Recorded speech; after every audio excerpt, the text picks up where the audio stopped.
So good morning guys. तो चलिए start करते हैं आज के यानी कि 20 जून के इंपॉर्टेंट करंट अफेयर्स को। तो इस प्रश्न में आपसे पूछ रहे हैं अभी हाल में विश्व सिकल सेल दिवस ये कब मनाया गया? तो आंसर होगा 19 जून को। तो हर साल 19 जून को विश्व सिकल सेल दिवस के रूप में मनाया जाता है।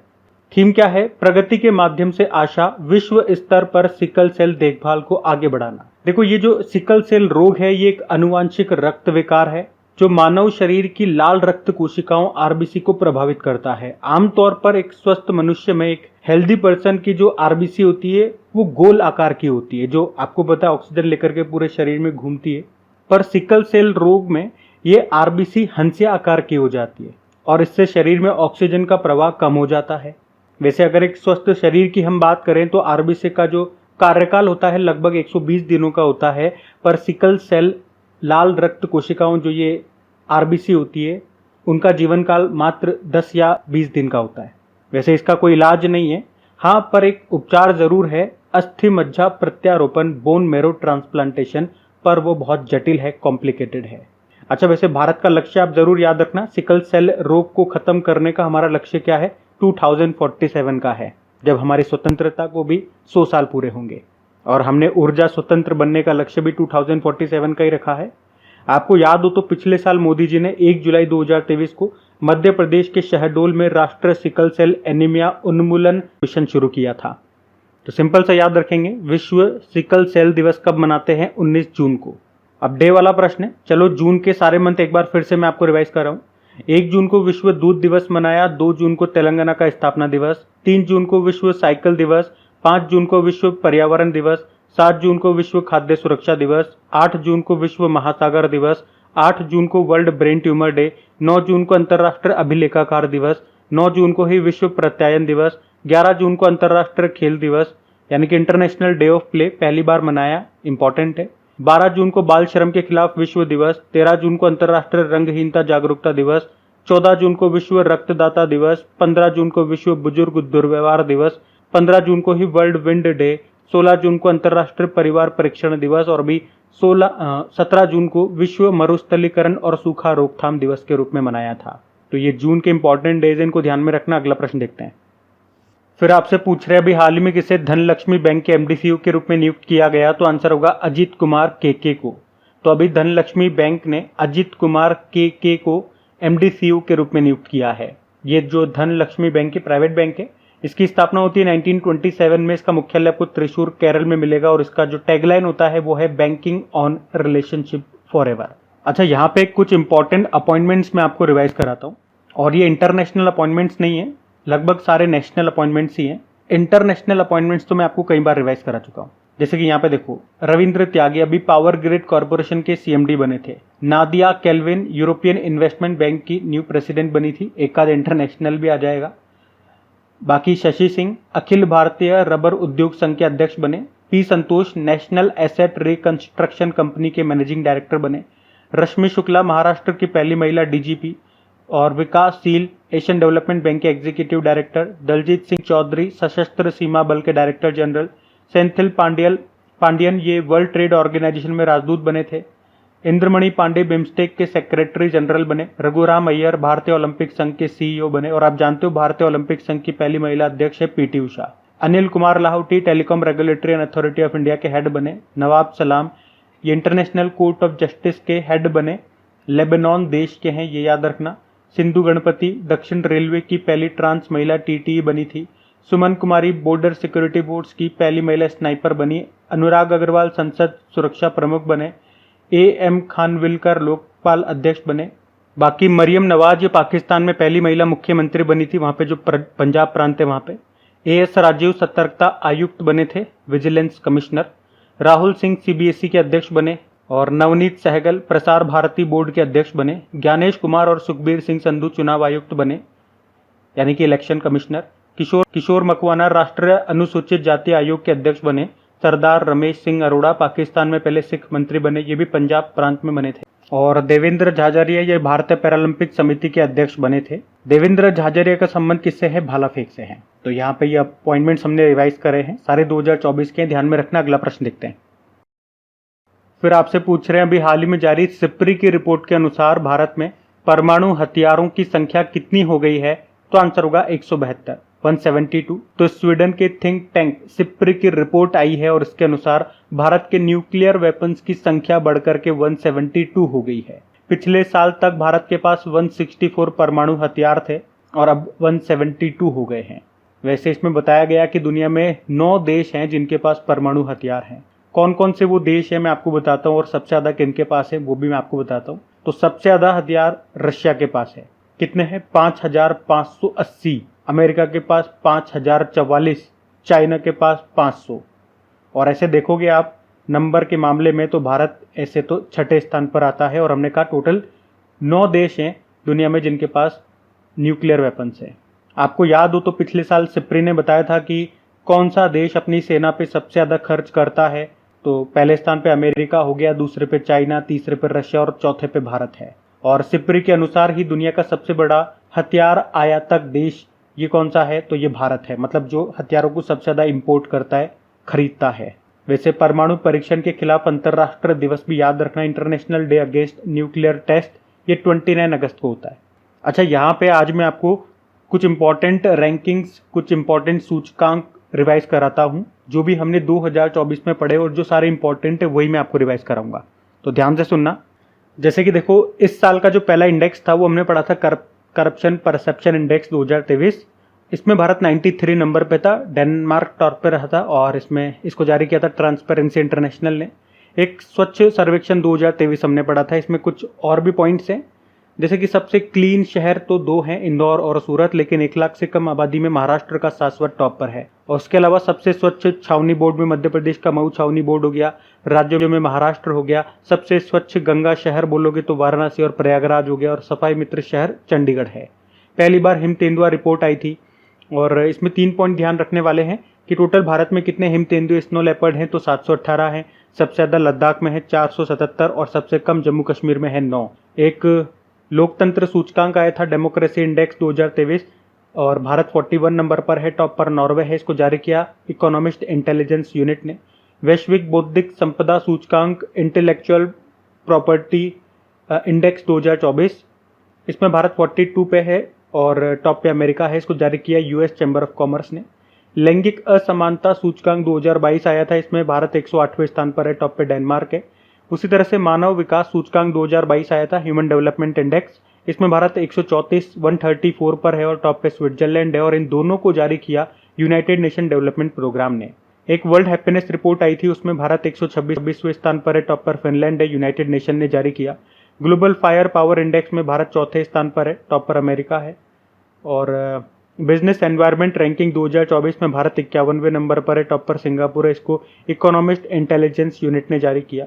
ग्लोबल यूनिकॉर्न इंडेक्स 2024 में भारत 3रे स्थान पर है, टॉप पर अमेरिका है, हुरुन ने जारी किया।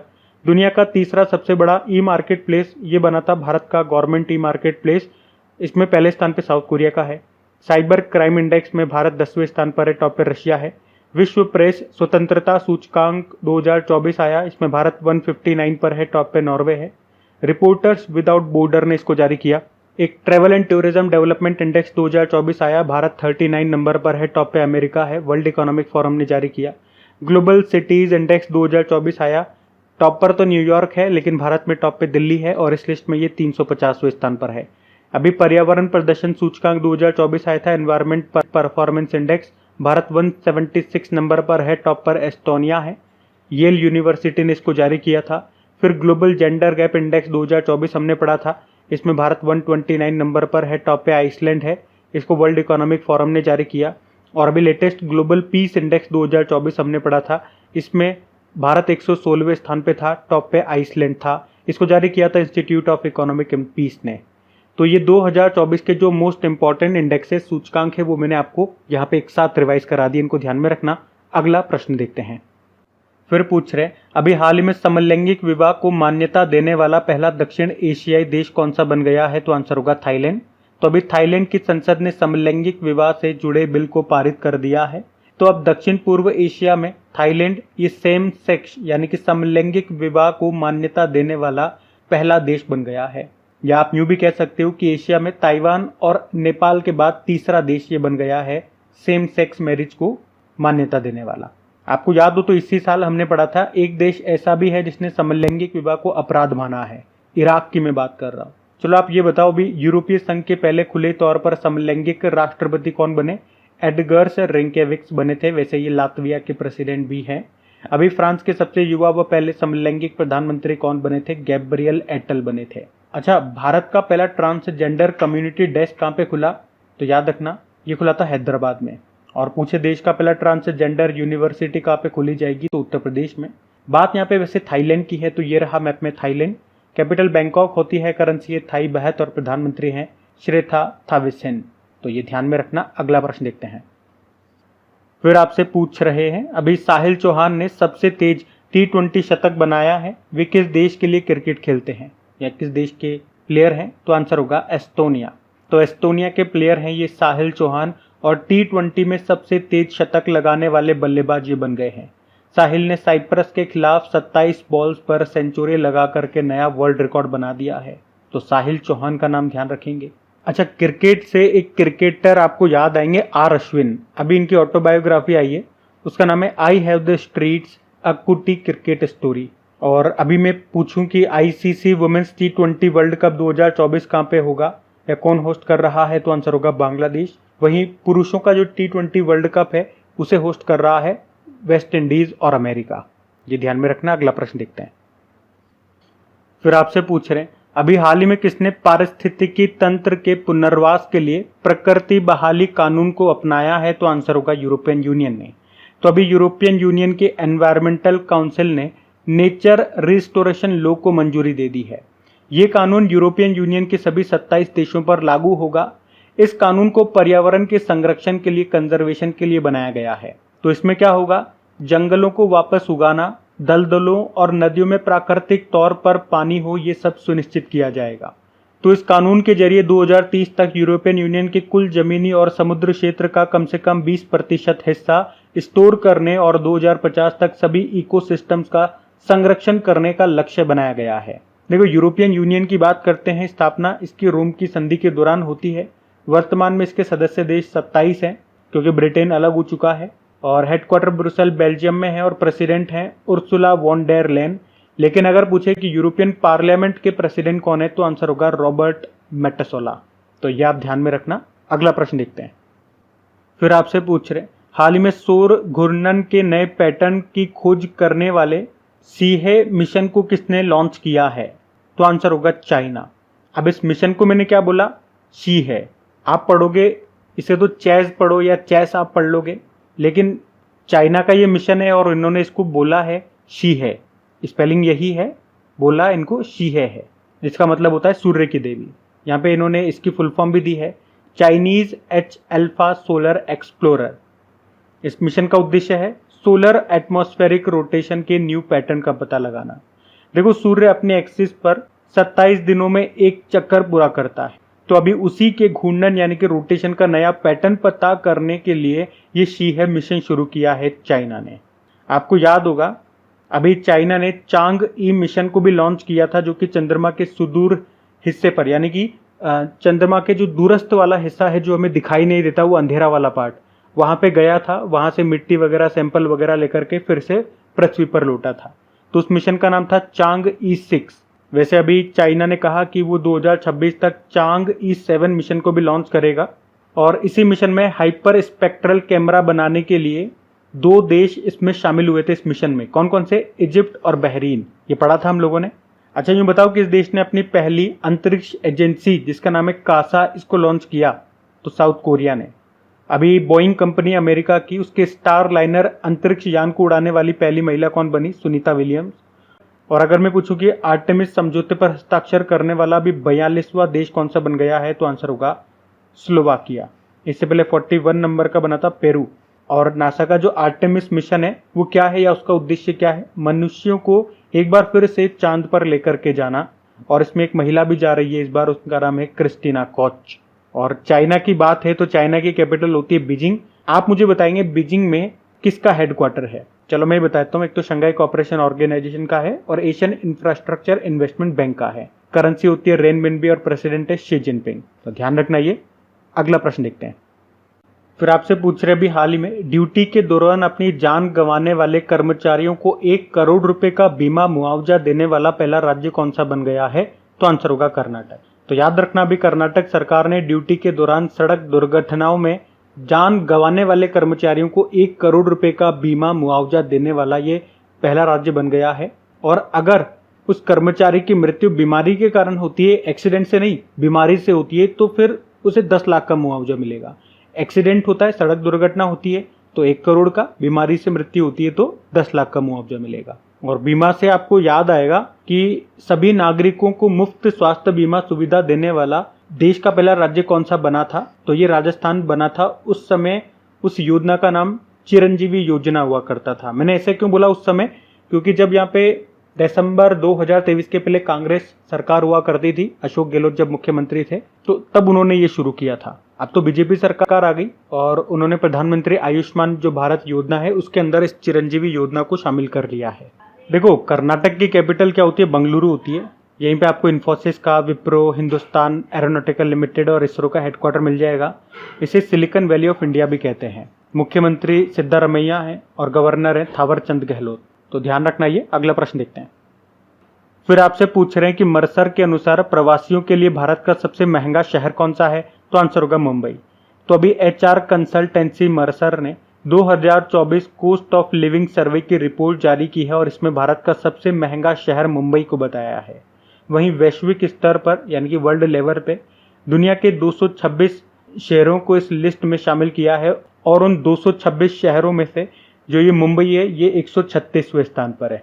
भारत में तो सबसे महंगा, लेकिन पूरे विश्व में इसे 136वां स्थान दिया गया। वैसे दुनिया में सबसे महंगा शहर किसे बताया गया? तो हांगकांग को, दूसरे पे सिंगापुर और तीसरे पे ज्यूरिख जो कि स्विट्जरलैंड में है। अच्छा, मुंबई से आपको याद आएगा एक हमने पढ़ा था, हैनलैंड पार्टनर्स ने दुनिया के सबसे धनी शहरों की लिस्ट जारी की थी और उसमें टॉप 50 में भारत से 2 शहर आए थे, एक तो मुंबई और एक दिल्ली। मुंबई उस लिस्ट में 24वें स्थान पे था और दिल्ली 37 नंबर पे था। मतलब सबसे ज्यादा धनपति, करोड़पति किस शहर में रहते हैं वो बताया था उसमें। तो ये ध्यान रखना। अगला प्रश्न देखते हैं। फिर आपसे पूछ रहे अभी हाल ही में ट्रेंट बोल्ट ने क्रिकेट से संन्यास ले लिया है, वे किस देश के हैं? तो आंसर होगा न्यूजीलैंड। तो न्यूजीलैंड के तेज गेंदबाज ट्रेंट बोल्ट ने अभी इंटरनेशनल क्रिकेट से संन्यास ले लिया है। अच्छा, न्यूजीलैंड के एक खिलाड़ी का नाम याद रखना, उनका नाम है लॉकी फर्ग्यूसन। वे अभी अपने निर्धारित 4 ओवरों में एक भी रन नहीं देने की उपलब्धि हासिल करने वाले दूसरे खिलाड़ी बने थे। तो पहले कौन है? कनाडा के साद बिन जफर। वैसे अगर पूछे ना किस देश की पुरुष क्रिकेट टीम को ब्लैक कैप के नाम से जानते हैं, तो आंसर होगा न्यूजीलैंड। अच्छा, अभी 2 भारतीय खिलाड़ी भी हैं, उन्होंने भी संन्यास ले लिया है ऑल फॉर्मेट से। एक केदार जाधव है और एक दिनेश कार्तिक है। तो गाइज, ये था आज का आपका करंट अफेयर्स का सेशन। उम्मीद करूंगा सेशन पसंद आएगा और अच्छा लगे तो प्लीज वीडियो को लाइक जरूर कीजिएगा, दोस्तों के साथ में एक बार शेयर जरूर करना। बाकी चलो अभी कल के करंट अफेयर्स का मैं आपको क्विक रिवीजन करा दूं, फिर हम सेशन एंड करते हैं। तो यहाँ पे हम 19 जून के इंपॉर्टेंट करंट अफेयर्स का क्विक रिवीजन कर रहे हैं। पहला प्रश्न पूछा था अभी किस भारतीय को Nelson Mandela life time achievement award से सम्मानित किया गया? तो आंसर होगा विनोद गन्नात्रा। फिर पूछा भारत का पहला पर्यावरण अनुकूल राज्य सरकार सचिवालय कौन सा बन गया? असम का जो सचिवालय है। फिर पूछा अंतर्राष्ट्रीय परिवार परीक्षण दिवस मनाया 16 जून को। फिर पूछा अभी किसने BWF ऑस्ट्रेलियन ओपन 2024 में पुरुष एकल का खिताब जीता? ली जी जिया ने, ये मलेशिया के प्लेयर है। फिर पूछा अभी चर्चा में रहा राष्ट्रीय भारतीय चिकित्सा विरासत संस्थान कहाँ पर है? हैदराबाद में है। फिर पूछा 18वें Shantaram lifetime achievement award से किसे सम्मानित किया गया? सुब्बैया नल्लामुथु। फिर पूछा किस राज्य के पूर्व राज्यपाल मुरलीधर चंद्रकांत भंडारे का निधन हो गया? तो आंसर होगा उड़ीसा। फिर पूछा risk manager of the year award 2024 से सम्मानित किया गया RBI को। फिर पूछा अरुणाचल प्रदेश विधानसभा के नए अध्यक्ष कौन बन गए? तेसम पोंगटे। और आखिरी प्रश्न पूछा फिच ने वित्त वर्ष 2024-25 के लिए भारत की GDP वृद्धि दर कितना रहने का अनुमान लगाया? तो आंसर होगा 7.2%। अभी कल का होमवर्क प्रश्न देखते हैं और सेशन एंड करते हैं। तो कल के वीडियो में आपसे पूछा था जीरो वेस्ट टू लैंडफिल सम्मान पाने वाला भारत का पहला हवाई अड्डा कौन सा बना? तो आंसर होगा तिरुवनंतपुरम। आप सभी ने प्रश्न का बिल्कुल सही उत्तर दिया। अब ये आज का आपका होमवर्क प्रश्न।